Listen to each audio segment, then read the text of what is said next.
Hello, good morning, good afternoon, good evening, depending on where you are.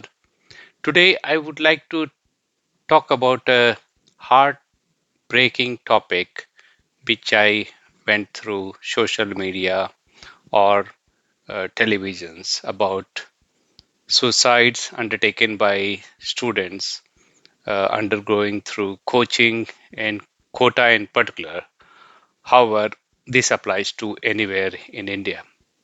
So, as per office statistics, uh, around 13,000 students committed suicide in one of the year, which is quite enormous. Now, we need to understand what happened to these brilliant boys, why they had to commit suicide. We know this exam, which is IIT Joint Entrance Exam, which is conducted annually in India. It's like a top of the top engineering exams. And we can see that around 18,000 seats are there and more than 14 lakhs people, students, appear for the exam. So we can understand that it's around 1% students only making it. So it's quite difficult exam.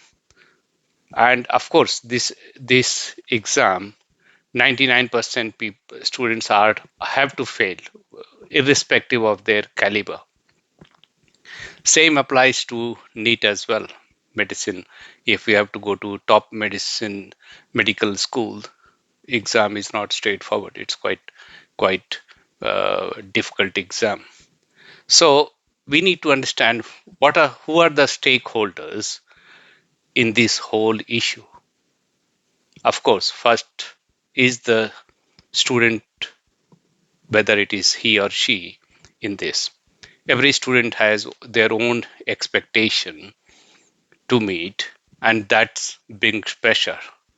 However, prominent stakeholder in this is parent itself, whether it is father or mother of the child. We know every parent wants their student or their children to succeed. Nothing wrong with that. However, sometimes you have so much pressure from the situation they are in. Some of the parents come from average background, so they put a lot of their money, which is hard earned money, in this whole, like a uh, for the success of the student or their child. They have their own dreams to fulfill and they want to achieve via their children, which is normal. Now we also need to understand other stakeholder, which is coaching class itself.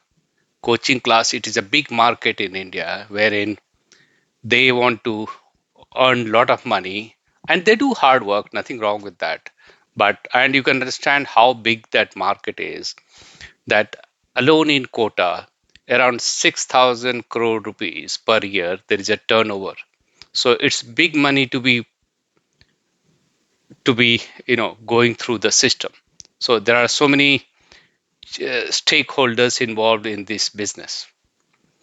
Now all this result in students going through long hours, crash course, and then that brings more pressure on students. Education system, which is the other stakeholder, primarily from government, they have a primary role to do in this whole thing. Now we have to make an exam such a way that it's less rejective, and we can only have less rejective if you have plan B, meaning suppose this doesn't work, you have some other system wherein students can go and they can go for the alternative career. So government has a role to play in this as well.